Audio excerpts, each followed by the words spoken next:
নমস্কার, মৃণাল জ্যোতি চ্যানেলে আপনাদের সবাইকে স্বাগত। আজকে টোটকার কথা বলবো, বিশেষত যারা টু হুইলার কিনছেন।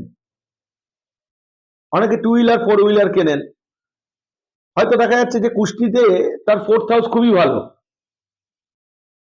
কিন্তু টু হুইলার কেনার পর কোনো না কোনো কারণবশত 6 মাসের মধ্যে তার অ্যাক্সিডেন্ট হয়ে গেল, 1 বছরের মধ্যে অ্যাক্সিডেন্ট হয়ে গেল, অনেকের 1 সপ্তাহের মধ্যে অ্যাক্সিডেন্ট হয়ে যায়।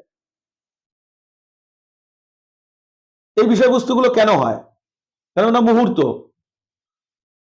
আমরা যখনই এই গাড়ি কিনতে যাই, হয়তো পঞ্জিকা থেকে একটা অমৃত যোগ মহেন্দ্র যোগ সময় রেখে গেলাম।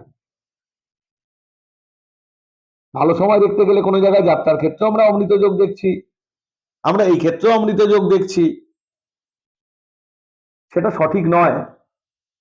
অবশ্যই যখন আপনারা গাড়ি কিনতে যাবেন তখন দেখবেন আপনার চন্দ্র সাপেক্ষে চতুর্থে যেন কোনো পাপ গ্রহ না থাকে, এবং যখন গাড়ি কিনবেন তখন দেখবেন আপনাদের কুণ্ডলিতে মানে কুষ্ঠিতে শনি যেন কোনো বাজে গ্রহ দ্বারা দৃষ্ট না হয়। সেই সময় আপনারা গাড়ি কিনুন, অবশ্যই দেখবেন সমস্যা হবে না। কিন্তু অনেকে বলে যে আমার গাড়ি স্যুট করে না, কেননা মুহূর্ত একটা খুব বড় ফ্যাক্টর। বাড়ি থেকে বেরোনো থেকে আরম্ভ করে আপনি বাড়ি ফেরা অবধি প্রত্যেকটা সময়ের ওপরই মুহূর্তের একটা প্রভাব রয়েছে। কিন্তু দেখা যায় আমাদের পক্ষে সবসময় সবকিছু মানা সম্ভব হয় না। কিন্তু এই বিশেষ জিনিসগুলো যখন আমরা ক্রয় করছি তখন মুহূর্তগুলো দেখাটা খুব দরকার।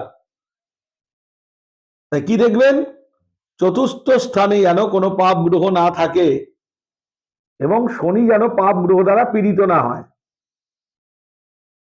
তাহলে সেই সময় যদি আপনারা গাড়ি কেনেন, সেই মুহূর্ত দেখে যদি আপনারা গাড়ি কেনেন, এবং যোগের মধ্যে অবশ্যই দেখবেন সিদ্ধা যোগ, সিদ্ধা যোগ দেখে কিনলে সবচেয়ে ভালো হয়। এবং আমাদের তিথিকে ক্লাসিফিকেশন অনুযায়ী 5 ভাগে ভাগ করা হয়েছে: নন্দা, ভদ্রা, জয়া, রিক্তা আর পূর্ণা। এই ভদ্রা রিক্তা এই দুটো ক্লাসিফিকেশন যে তিথির মধ্যে পড়বে, সেই তিথিগুলোতে আপনারা গাড়ি কিনবেন না। যদি কোনো সমস্যা হয় বা কোনো বুঝতে না পারেন, মেসেজ করবেন, আমি আপনাদের উত্তর দিয়ে দেব।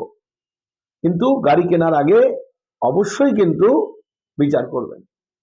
নমস্কার।